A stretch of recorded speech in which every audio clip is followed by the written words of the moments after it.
My vintage amplifier is starting to show its age. The connectors are getting unreliable, the volume control makes noise, and every now and then, one of the channels simply stops working. I have a decision to make. Do I spend money repairing an amplifier that's already more than 30 years old? Or should I put that money towards a modern Class D amplifier like this one? This is the SMSL PA40, a compact integrated amplifier costing around €200. But can a little amplifier like this really replace an amplifier that has been with me for more than 30 years? And more importantly, can it give me the same kind of musical satisfaction?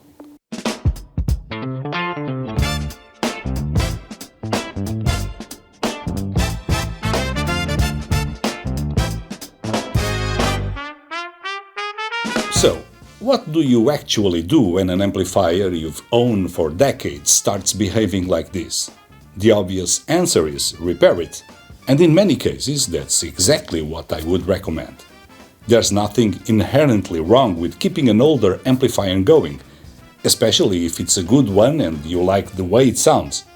In my case, though, this Sony is more than 30 years old. The connectors are worn, the volume control is noisy, and one of the channels has developed an intermittent fault.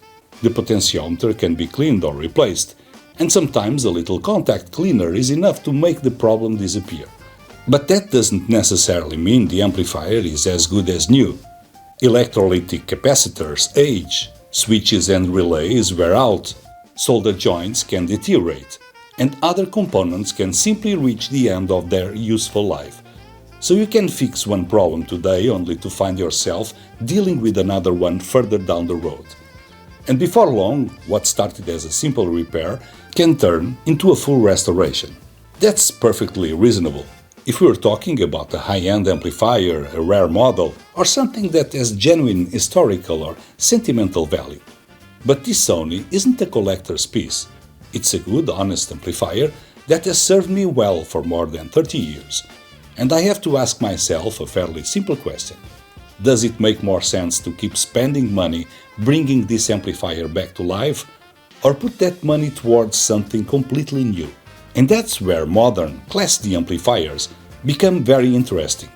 They are smaller, lighter, considerably more efficient, and at least on paper can deliver an impressive amount of power for very little money. But the specifications are one thing. The real question is whether one of these little amplifiers can actually replace the sound of an amplifier I've lived with for more than 3 decades. And that's exactly what I'm going to find out. There's something I've always believed when it comes to hi-fi. I would rather have a component that does one thing exceptionally well than one that tries to do everything and ends up doing none of it particularly well. There's a very common expression in English, jack of all trades, master of none. And that's pretty much how I've always felt about some of the more feature-packed amplifiers. This is one of the reasons I've never been particularly convinced by AV receivers. They can do an enormous number of things. They can process multiple formats, decode surround sound, switch video, connect to your network, run room correction, but when I'm listening to 2-channel music, I don't necessarily need any of that. I want the amplifier to do one job: take the signal from my source, amplify it properly, and drive my speakers. That's it. Each component should have a specific role, and the goal is to make those components work together as well as possible. Because when you get that synergy right, you can achieve a level of performance that would be surprisingly difficult to match with an all-in-one solution, even at considerably higher prices. It's the same principle we've seen everywhere else. If you want someone to lift 200 kilos, you probably should ask them to run 100-meter sprint at the same time. Sometimes doing one thing really well is the smarter approach. And that's one of the reasons I was particularly interested in the PA40. Because at its core, it's exactly that, an amplifier. No attempt to be your streamer, your DAC, your home cinema processor, and your kitchen toaster all at the same time. Just an amplifier. And honestly, I like that. Let's take a closer look at what SMSL has actually built here. This is a Class D integrated amplifier, built around an Infineon Power amplifier chip. And this is particularly interesting to me because Infineon is taking a slightly different approach from the Texas Instruments TPA 3255, which has become something of a standard in this price range. I recently tested an amplifier based on that platform, so I was curious to see what this newer generation of Infineon technology could actually deliver. One of the main advantages of Class D is efficiency. Compared with the traditional Class A or Class AB amplifier, much less energy is wasted as heat. That means you can build a relatively small amplifier capable of delivering a surprising amount of power without needing a huge heatsink or a massive chassis. And the PA40 certainly makes the most of that. It's a remarkably small amplifier for the amount of power it claims to deliver. But there's an important point here. The chip itself doesn't determine the quality of the amplifier. It's only one part of the equation. The power supply, the output stage, the filtering, the PCB layout, thermal management, and ultimately how all of these elements are implemented together will have a major influence on the final result. And this is where I like SMSL's approach to the PA40. They haven't tried to turn it into something it doesn't need to be. It's compact, relatively simple, and focused primarily on amplification. There are some basic controls and adjustments, of course, but the fundamental idea remains very straightforward. And for this test I started with my Tannoy Dimensions TD12s. Now let's be clear, these are not exactly the kind of speakers you would normally pair with a small amplifier like the PA40. They are considerably more demanding and they belong to a completely different class of system. But that's precisely why I wanted to start here. I've been listening to these speakers for a long time, so I know their character extremely well. If an amplifier has a particular tonal balance, if it changes the way voices are presented, if it loses control of the bass, or if it simply sounds different from what I'm used to, I can hear it. So the Tannoys give me a familiar reference. I then repeated the listening tests with a much smaller pair of monitor audio speakers. This is a much more realistic combination for an amplifier in this price and size category. And finally, I compared the PA40 directly with the Sony amplifier we've just been talking about. Same source, same speakers, same music, and as far as possible, the same listening conditions. And what I found was actually quite interesting. Because the PA40 doesn't simply sound like a modern version of my old Sony. It has a very different character. And that difference became obvious almost immediately. So let's start with the most important part. How does the PA40 actually sound? My first impression was that it has a very clean and detailed presentation. It's fast, controlled, and quite revealing. There is plenty of information in the music, particularly in the upper frequencies, and the treble extends very well. But there is a particular character to the PA40 that became more obvious the longer I listened to it. Compared directly with my Sony, it sounds thinner and cooler. It's more analytical, but also more impersonal. The difference is particularly noticeable with voices. The Sony has more body through the mid-range, which gives voices a fuller and more natural character. The PA40 presents them with more clarity, but they sound slightly thinner. And this is probably the biggest difference between these two amplifiers. The PA40 is more precise. It gives you more of the individual details, but it doesn't have quite the same richness through the middle of the spectrum. And that gives it a somewhat cooler character. Now, that doesn't mean the PA40 sounds bad, quite the opposite. Its bass is actually one of the things that impressed me most.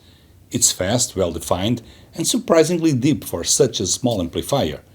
There is a good sense of control, and it doesn't sound as though the amplifier is struggling when the music becomes more demanding.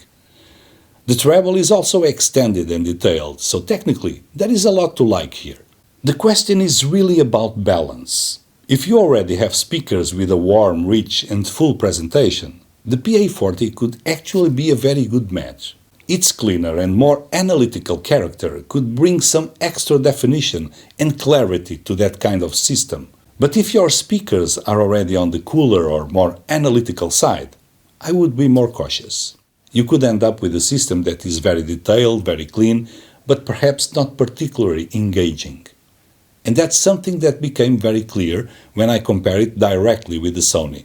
The Sony actually sounds more powerful, not because it necessarily produces more power, because on paper the PA40 is considerably more powerful, but because the Sony has more body and fills the room with a denser, fuller presentation. And this is a good reminder that power ratings don't tell the whole story. An amplifier can have more watts on paper and still give you a different perception of scale and impact. So after several hours of listening, my conclusion is quite simple. The PA40 is a good sounding amplifier, but it doesn't sound like my Sony. And whether that's an advantage or a disadvantage depends very much on the speakers you connect to it. And this brings us to something that I think is particularly important with an amplifier like the PA40. The speakers you pair it with can make a big difference. And with the Tannoys, the PA40 actually sounded very good. The amplifier had no problem driving them at the listening levels I normally use, and the combination showed exactly what I had already noticed. So I then moved to a much smaller pair of monitor audio speakers.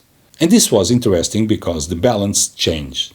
This is much closer to the kind of system I can imagine someone actually putting together with an amplifier like the PA40. And here, the character of the amplifier makes even more sense. The PA40 has enough power to make these small speakers sound lively, and its clean presentation helps bring out detail without making the system feel unnecessarily complicated. For me, the ideal match would be a speaker with a little warmth, a good amount of body through the mid-range, and a balanced top end. That combination could compensate for what I find to be the PA40's slightly leaner presentation.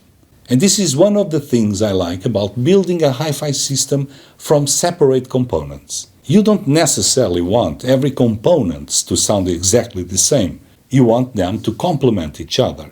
If your speakers already give you warmth and richness, the PA40 can add clarity, speed, and definition.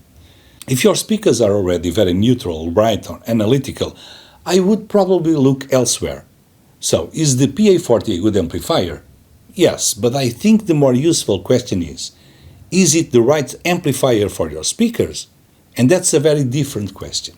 I also compared the PA40 with another small Class D amplifier I tested previously, based on the Texas Instruments TPA3255.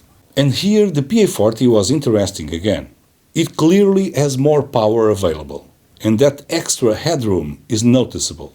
It sounds more authoritative when the music becomes demanding, but I wouldn't say that it simply beats the other amplifier in every aspect. The PA40's Infineon platform gives it impressive power and efficiency, but the final result still depends on how the whole amplifier has been designed and implemented. The PA40 is very competent, it's powerful, it's clean, it's fast, it's detailed, but it's not trying to sound like a big, warm, old-school amplifier. And that's important to understand before you decide whether it's actually an upgrade for you. Because sometimes the best amplifier isn't the one with the most power. It's the one that gives your speakers the kind of sound you actually want to live with. It can also be an opportunity to ask yourself what you actually want from your next system. If the PA40 gives you everything you need, then it is a remarkably sensible solution. If you want the warmth and fullness of your old amplifier, there are other options. And if you're willing to spend more, you can go considerably further. So, perhaps the real question isn't, can the PA40 replace my old Sony? It can. The better question is it the replacement I would choose? And for that, I think we need to look at the final verdict.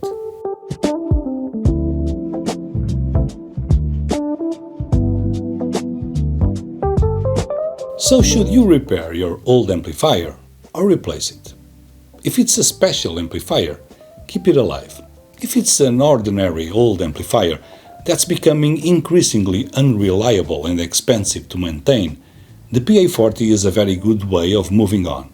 And if you're prepared to spend more, you can do considerably better. For me, the most important lesson from this test is that replacing an old amplifier isn't really about finding something with more watts or more features. It's about finding the sound you want to live with. And that's why, despite being genuinely impressed by what this little SMSL can do, I don't think my old Sony has been completely defeated. It just might have earned its retirement.